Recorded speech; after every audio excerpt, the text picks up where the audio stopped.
Hey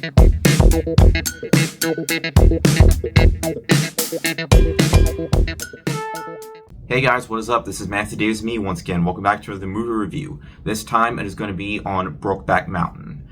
Now, this movie came out in 2005, and it's 20 years old this year. And yeah, might as well talk about it. This movie stars Heath Ledger and Jake Gyllenhaal as two cowboys who end up falling in love in Brokeback Mountain, as they originally started working together, herding sheep, and going fishing together, till eventually they slowly start falling for one another, and eventually they live back their own lives, getting married to two different women, but eventually meeting back up with each other and falling in love once again. Now, I've seen a lot of LGBTQ movies throughout my life as a cinephile. I've seen so many of them: Love, Simon, Milk, Moonlight, Love Lies Bleeding, which came out last year. I guess Rocket Man kind of counts, and many others along the way. And this being the most iconic LGBTQ film ever, I'm actually going to confess something here. Even though I've seen so many of them, I never actually saw this movie until recently. Yeah, I know, it's the most iconic LGBTQ plus film, but I never actually got around to seeing it until most recently. And it's been talked about for years upon years, how everybody wanted it to win Best Picture, but it lost to Crash because, well, the Academy was far more focused on the message of the movie rather than the overall quality of the film. Either that, or they were just completely homophobic. Well, that obviously isn't the case anymore, because Moonlight ended up winning Best Picture in 2017, even though we initially thought it was La La Land that took home the gold. But nope, it was just a prank, bro.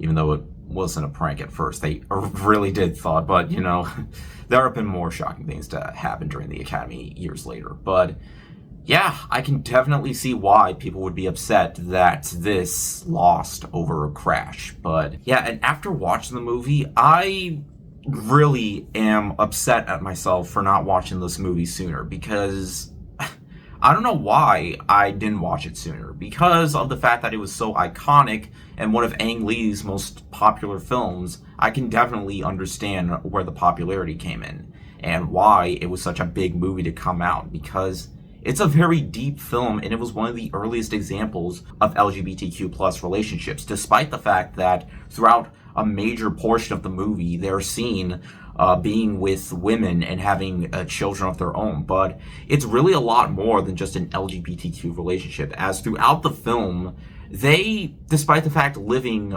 with their wives, they tend to spend time together when they go up in Brokeback Mountain. And you could really feel the sense of their relationship.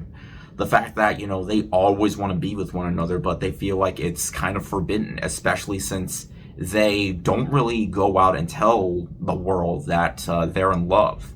Though it does get exposed during one specific scene with one of their wives. But throughout the movie, you can really see the deep connection. Obviously, we know that it tackles LGBTQ themes, but really, it's a lot more than that. It really takes you on a deep journey throughout this film of family issues, as well as issues of, you know, knowing if you really feel for this person. Because originally they mentioned that they weren't gay, but it really goes to show how they tend to change, and the fact that they have grown so attached to each other that when it comes to them leaving Brokeback Mountain, they just want to stay together. And it gets so much more deeper, and throughout the film, I was just really intrigued.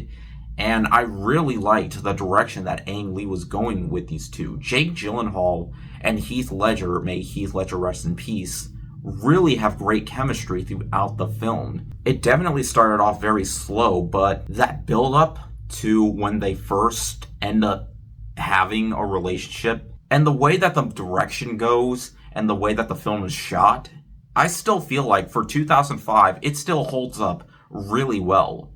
The performances all around, I mean, Anna Faris and Anne Hathaway also play supporting roles, and they are terrific as well.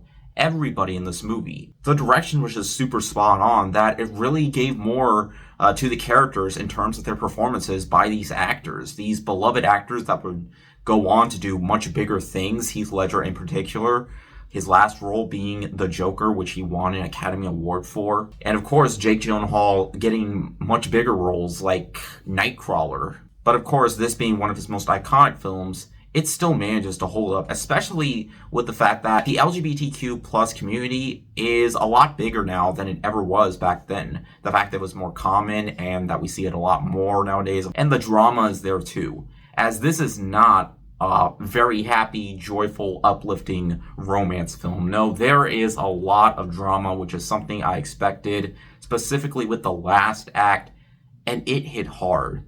I thought it was a very depressing way to conclude. Like, I knew it was going to be depressing, but man, that was the one thing about this movie that I didn't know a whole lot about. Like, there were moments of this movie that I didn't know a whole lot about. I mean, I did see clips of the film, just not any like major parts of the movie.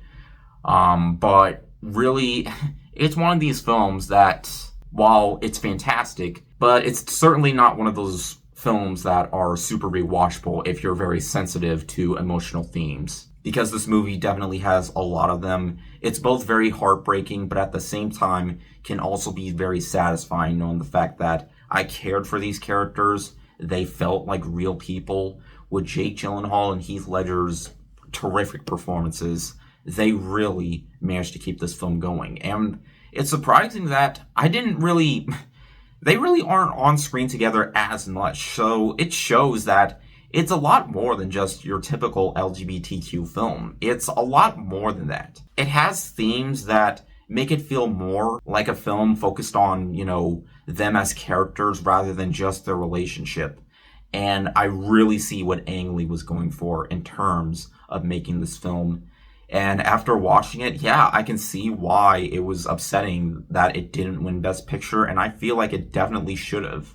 In the end, guys, I really should have seen this movie a lot sooner. It was way better than I thought it would be, and I can see why it's become so big in the LGBTQ plus community. There's a reason it's become so iconic in the LGBTQ plus genre in terms of films. The chemistry these two have together, even though it really isn't as big as I thought it would be in terms of the moments they have, but sometimes less can definitely feel like more. And I got so much out of this film in terms of the drama. Despite it being over 2 hours long, it never felt that way. I was hooked on where the story would lead. I knew there were going to be elements of things possibly not going perfectly. And yeah, it definitely didn't go perfectly in this, but it went in very deep. It's a film that's, I would say, is still worth watching, but for someone who has only seen it once, yeah, I can still say it's still worth watching to this day. It's a heartbreaking film. It's probably a film that most people are only going to watch once, but it's a very deep film that I feel like any supporter of the LGBTQ community should definitely check out. I mean, I'm not LGBT, but this is a film that I feel like nonetheless should be watched by anyone who is a part of it or at least supports it like myself. It's a phenomenal film all around, beautifully shot, and it definitely holds up to this day. And I definitely can't quit on checking out movies like this.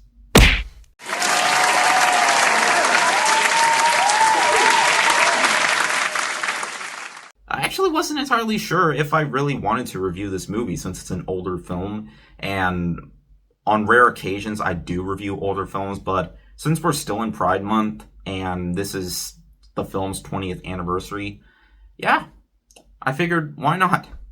I might as well check it out since I've never actually seen it before until recently.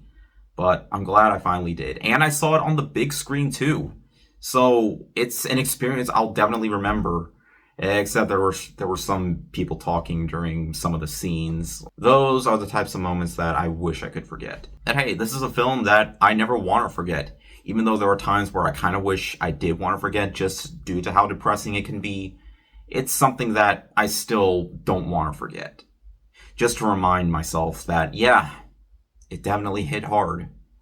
And, yeah, I'm glad I finally got around to watching it because, yeah. But anyways, thank you guys so much for watching. Me and my friends are going to be seeing Megan 2.0. And, yeah, I'm looking forward to seeing that. But yeah, thank you guys so much for watching. If you enjoyed the video, make sure to like and maybe subscribe for more. You can also follow me on Twitter or Instagram or maybe Blue Sky. As always, links are in the description. And I'll see you guys later. Ward out.